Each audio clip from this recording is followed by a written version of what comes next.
Então, nesse processo, professora, que a gente falou, né, do etanol da primeira e segunda geração, do biodiesel, e falamos também do biogás. Algum desses a gente pode dizer que ele é neutro do ponto de vista de emissões de carbono ou de gases de efeito estufa?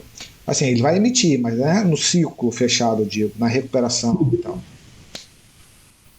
A gente está as pesquisas estão caminhando para encontrar essa neutralidade, né? Do álcool de segunda geração e os biocombustíveis sintéticos, as pesquisas mostram a menor emissão comparado com a gasolina em torno de 91%, estudos com uma gramínea de 94%, né? Mas a gente está andando para buscar essa neutralidade, né? Tem estudos já hoje em dia, eu acho que as tecnologias em biocombustíveis elas estão crescendo numa velocidade muito alta, né? Essa busca incessante do mundo todo. Então, assim, o melhoramento das plantas, a modificação, né, dessas plantas para que elas tenham maior poder, né, calorífico, conseguir armazenar a maior quantidade de CO2 possível, né? Os processos de bioconversão cada vez mais otimizados, plantas mais resistentes a solos ácidos, a seca. Então, tudo isso, né, com técnicas avançadas de bioconversão, estão se dirigindo para buscar essa neutralidade, né? Então, agora a ciência, eu acho que ela está andando bastante em termos nesse sentido, né? Já vi algumas mudanças de plantas em termos de estudos, né, de diminuir a quantidade de lignina e hemicelulose nas plantas, né? Para tornar mais fácil o acesso, são mudanças, né? Isso foi feito com o eucalipto, então são mudanças que estão vindo numa velocidade muito alta nessa busca. Interessante isso. Não, professor, existe uma preocupação mundial, na verdade, muito grande, mais internacional até do que nós aqui, que já estamos produzindo aí, né, etanol há tanto tempo, da competição da indústria de biocombustíveis com a indústria alimentícia, seja pela questão da competição da terra, seja pela questão do aumento dos preços.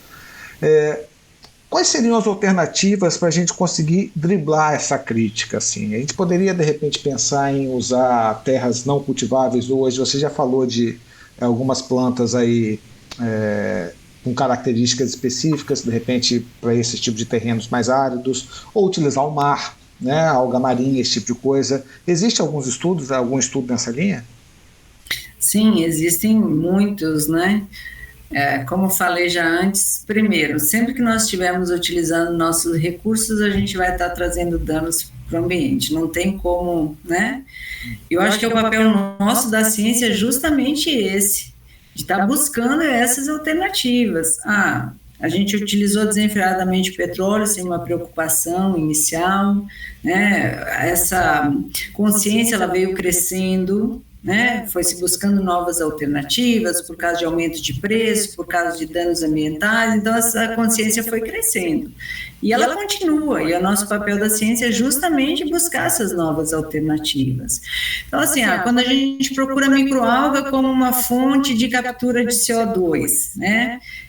Isso é uma alternativa. Microalgas, elas não vão precisar ser cultivadas em terras agricultáveis, né? Elas são altamente, ela tem uma maior eficiência fotossintética.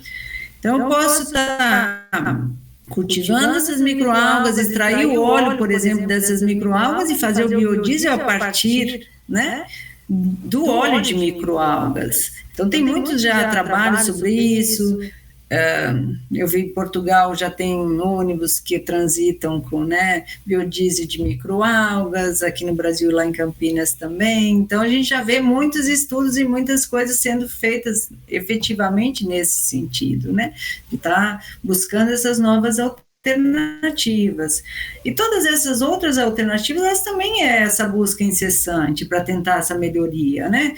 Quando eu falo de álcool de segunda geração, estou aproveitando a mesma terra, né, para gerar maior quantidade de álcool, né, gramíneas, né, tudo que eu posso estar melhorando em cada etapa é uma forma de estar buscando esse melhoramento, mas jamais esquecendo, coisas que a gente tem que deixar bem claro. Primeiro, nós não vamos ter um substituto único do petróleo, né? A gente vai ter alternativas, ou que estejam mais disponíveis na sua região, no seu país, né? Que sejam mais eficientes, e essa busca incessante para a gente tentar minimizar os efeitos na natureza. Então, todas essas alternativas, elas estão sendo buscadas, elas estão sendo feitas, sim, e a gente está aprendendo a cada dia com algumas coisas. A gente está vendo hoje críticas sobre o álcool, né? Então, a gente vai buscar alternativas com ele, vai buscar com plantas, tem uma maior produção de açúcares para eu ter maior quantidade de moléculas energéticas por hectare plantado. Isso é uma mudança, é um melhoramento, nossa, é muito. A gente pensa é uma coisinha, mas é para milhões de litros, é milhões de culturas, então é muita coisa nesse todo, né? Então, acho que aí a consciência ela foi crescendo. Primeiro não tínhamos nem consciência, utilizávamos desenfreadamente. Tem o álcool normal, tem problemas, vamos para o de segunda geração, vamos buscar, e está aí a ciência justamente isso, para buscar novas alternativas, porque nós estamos utilizando. Nós estamos no mundo, né, de uso desses recursos de forma intensa, né, que não tínhamos e se há consumo, há esses danos. E qual que é o nosso papel como engenheiros, como pesquisadores? É buscar alternativas para fornecer esse produto com os menores danos possíveis, para que a gente possa deixar para nossas gerações um mundo um pouquinho melhor. E com essas tecnologias disponíveis, né? Isso aí, viva a ciência. Viva a ciência. Professora doutora Laura Marina Pinotti, engenheira química e minha amiga, colega do CEUNES, muito obrigado por seu tempo. Eu sei que a gente está num período corrido aqui de provas e muitas aulas e pesquisa, tudo remoto, que é complicado. Então, agradeço muito seu tempo, sua disponibilidade e estou ansioso para te rever pessoalmente. Também, viu? Espero ter ajudado um pouquinho. Muito. Acho que você vai gostar.